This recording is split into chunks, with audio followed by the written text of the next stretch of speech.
لیجئے منہ میٹھا کیجئے، لا الہ الا اللہ محمد رسول اللہ۔ جوانی میں شادی، نبی پاک صلی اللہ علیہ وسلم نے فرمایا جو شخص جوانی میں نکاح کر لیتا ہے تو شیطان چیخ اٹھتا ہے، ہائے افسوس اس نے مجھ سے اپنا دین بچا لیا۔ حدیث ہے یہ۔ گھر والوں پر خرچ کرنا، حضرت ابو مسعود رضی اللہ عنہ سے روایت کرتے ہیں کہ رسول اللہ نے فرمایا جو شخص اپنے گھر والوں پر ثواب کی نیت سے خرچ کرے وہ اس کے لیے صدقہ ہی سمجھا جائے گا۔ ایک مومن کے لیے دنیا اور آخرت کا قیمتی سرمایہ حضرت محمد صلی اللہ علیہ وسلم کی محبت ہے۔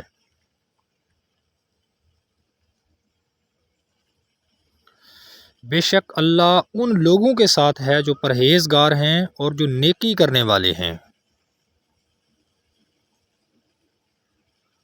نبی پاک صلی اللہ علیہ وسلم نے فرمایا کھانے سے پہلے اور کھانے کے بعد ہاتھ دھونا برکت کا سبب ہے۔ رسول اللہ صلی اللہ علیہ وسلم نے ارشاد فرمایا کثرت سے سجدہ کیا کرو کیونکہ جب تم صرف اور صرف اللہ کے لیے سجدہ کرو گے تو اللہ تعالیٰ اس کے بدلے ایک درجہ بلند کرے گا اور تمہارا ایک گناہ معاف کر دے گا۔ اللہ کی رحمت سے مایوس ہونا ایسے ہی ہے جیسے کسی بڑے خزانے کے دروازے کی چابی کو اپنے ہاتھوں سے سمندر میں پھینک دینا۔ اللہ کی رحمت کا سمندر اتنا بے پایا ہے کہ اس کا ایک قطرہ بھی رسول صلی اللہ علیہ وسلم نے فرمایا یہ چھوٹی سی آیت پڑھ لینا مجھے پوری کائنات کے مل جانے سے زیادہ پسند ہے۔ جو شخص لڑکیوں کی پرورش سے دو چار ہے اور پھر ان کی پرورش سے آنے والی مصیبتوں پر صبر کرے تو یہ سب لڑکیاں اس کے لیے جہنم سے آڑ بنیں گی۔ ترمذی کی حدیث ہے۔ نبی پاک صلی اللہ علیہ وسلم نے ارشاد فرمایا بے شک یہ اللہ کا دستور ہے کہ جو چیز دنیا میں عروج پر پہنچ جاتی ہے تو وہ اسے پستی کی طرف دھکیل دیتا ہے۔ بھلی بات کہہ دینا اور درگزر کرنا اس صدمے سے بہتر ہے جس کے بعد کوئی تکلیف پہنچائی جائے، اور اس صدقے سے بہتر ہے جس کے بعد کوئی تکلیف پہنچائی جائے۔ اب درود پڑھ لیں۔ اللہم صلی علی محمد وعلی آل محمد کما صلیت علی ابراہیم وعلی آل ابراہیم انک حمید مجید۔ اللہم بارک علی محمد وعلی آل محمد کما بارکت علی ابراہیم وعلی آل ابراہیم انک حمید مجید۔ بے شک میرا رب بڑا مہربان ہے، بہت محبت کرنے والا ہے۔ سورۃ ہود۔ میرا رب میرے ساتھ ہے، وہ جلد ہی میری رہنمائی کر دے گا۔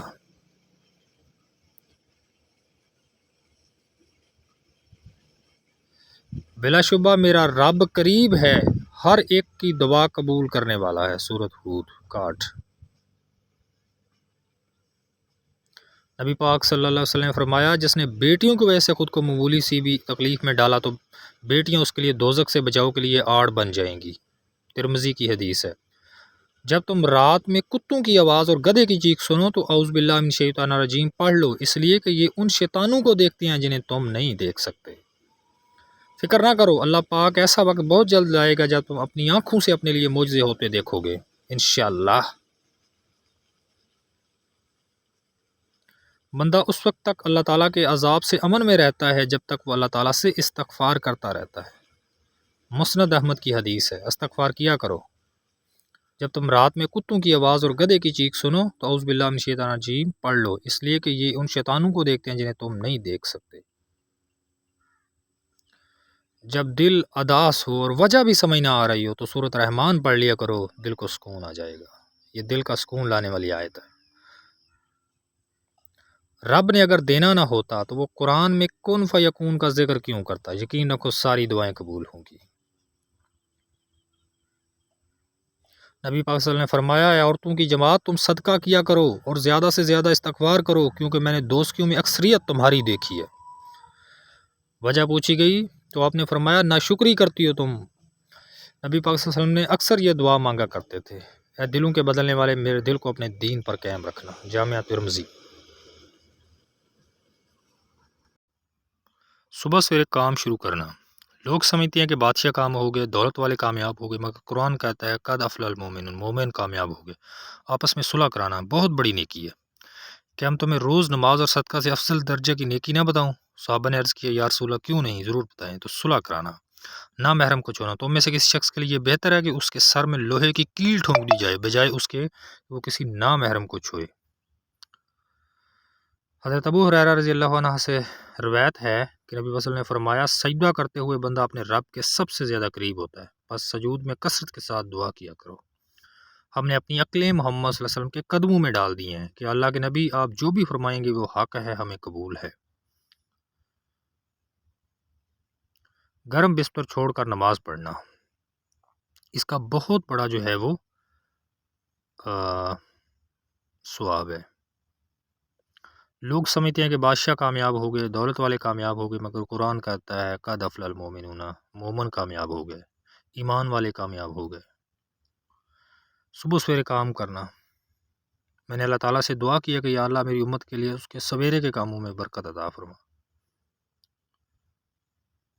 بس اس دن ظالموں کو ان کی معذرت کوئی فائدہ نہ دے گی، اور نہ ہی ان سے اللہ کو راضی کرنے کا مطالبہ کیا جائے گا۔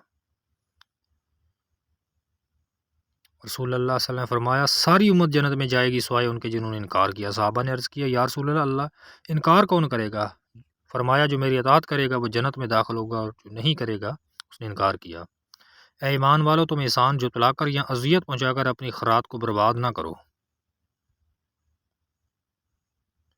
حقیقت تو یہ ہے کہ تم جلد ملنے والی دنیا سے محبت کرتے ہو اور آخرت کو چھوڑ دیتے ہو۔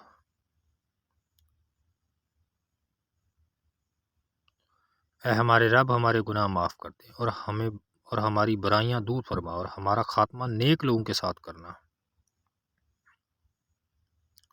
جو شخص راہ حق میں جدوجہد کرتا ہے وہ اپنے ہی نفع کے لیے تگ و دود کرتا ہے، بے شک اللہ تمام جہانوں کی طاقتوں اور کوششوں اور مجاہدوں سے بے نیاز ہے۔ نبی پاک صلی اللہ علیہ وسلم نے فرمایا جب قاری کہے اور جو اس کے پیچھے ہے وہ بھی آمین کہے، اور اس کا کہنا آسمان والوں کی کہی ہوئی آمین کے موافق ہو جائے۔ علم کے بیان کرنے والے بہت ہیں لیکن اس پر عمل اور اس کی حفاظت کرنے والے بہت تھوڑے ہیں۔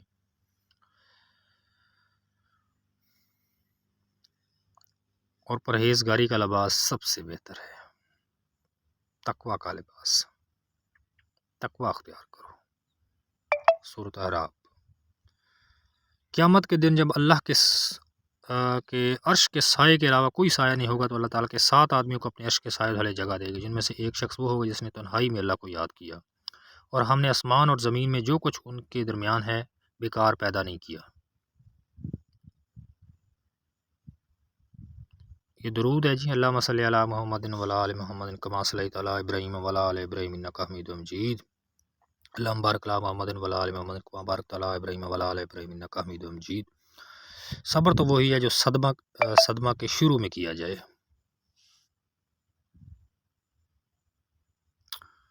اور زمین پر چلنے والا کوئی ایسا نہیں جس کا رزق اللہ کے ذمہ نہ ہو، تو رزق اللہ کے ذمہ ہے۔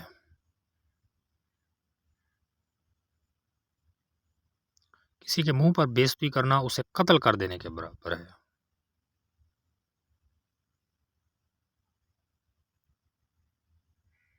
کچھ چیزیں بہت عرصے بعد بھی پلٹ کر شرمندہ کرنے آتی ہیں، خاص طور پر کسی کو دیا ہوا دھوکہ یا کوئی بولا ہوا جھوٹ۔ اشفاق احمد کہتے ہیں کہا کرتے تھے اے اللہ مجھے بری عادتوں سے، برے کاموں، بری خواہشوں سے اور بری بیماریوں سے بچا۔ صحیح سننے ترمذی کی حدیث ہے یہ۔ دنیا میں اس طرح ہو جاؤ جیسے تم مسافر ہو، شام ہو جائے تو صبح کے منتظر نہ رہو، صبح کے وقت شام کی منتظر نہ رہو، اور اپنی صحت کو مرض سے پہلے غنیمت جانو اور زندگی کو موت سے۔ جس شخص نے کسی مسلمان کی دنیاوی پریشانیوں میں سے کسی پریشانی کو دور کر دیا تو اللہ تعالیٰ اس کو اس کی قیامت کی پریشانیوں میں سے بعض پریشانیاں دور فرما دے گا۔ اے رب جب تو ہم کو ہدایت کر چکا تو ہمارے دلوں کو نہ پھیر، اپنے ہاں ہمیں رحمت عطا فرما، بے شک تو بہت زیادہ دینے والا ہے۔ سورۃ آل عمران۔ اے ہمارے رب ہمیں معاف کر دے اور ہمیں بخش دے اور ہم پر رحم کر، تو ہی ہمارا کارساز ہے۔ عورت کے لیے یہ بہت ہی مبارک ہے کہ اس کی پہلی اولاد لڑکی ہو۔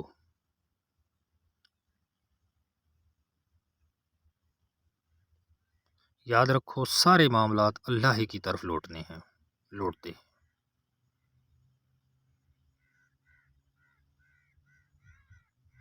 اللہم صلی علی محمد وعلی آل محمد کما صلیت علی ابراہیم وعلی آل ابراہیم انک حمید مجید۔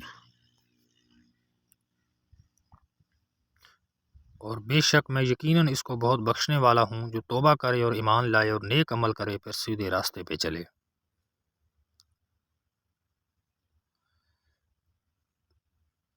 نبی پاک صلی اللہ علیہ وسلم نے فرمایا جو انسان جو بندہ شام کے وقت اور صبح کے وقت یوں کہتا ہے تو اللہ قیامت کے دن جو شخص اللہ پاک سے دعا نہیں کرتا وہ اللہ پاک اس پر غضبناک غصہ ہوتا ہے۔ سنن ابن ماجہ کی حدیث ہے۔ جو شخص اس حالت میں مرے کہ وہ اللہ کے ایک ہونے اور میرے رسول ہونے کی گواہی دیتا ہو اور یہ گواہی سچے دل سے ہو تو اللہ کریم اس کی مغفرت فرما دے گا۔ وہ لوگ جنہیں اللہ کی باتوں پہ یقین نہیں، اللہ بھی انہیں ہدایت نہیں دیتا۔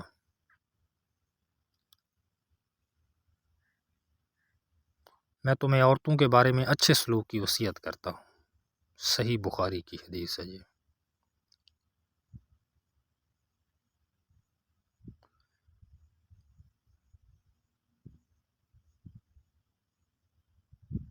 ماشاءاللہ۔ لوگوں اللہ سے ڈرو اور رزق دنیا کی طلب میں عمدگی اعتدال اختیار کرو۔ کوئی انسان اس وقت تک نہیں مرے گا جب تک وہ اپنا رزق پورا حاصل نہ کر لے، اگرچہ اس میں تاخیر ہو جائے۔ بس جس نے 3 بار اللہ تعالیٰ سے جنت مانگی تو جنت کہے گی اے اللہ اسے جنت میں داخل کر دے، اور جس نے 3 مرتبہ جہنم سے پناہ مانگی تو جہنم کہے گی اے اللہ اسے جہنم سے بچا لے۔ اگر لوگوں کو معلوم ہو جائے کہ عشاء اور فجر کی کتنی فضیلتیں ہیں تو اگر گھٹنوں کے بل آنا پڑتا تو پھر بھی آتے۔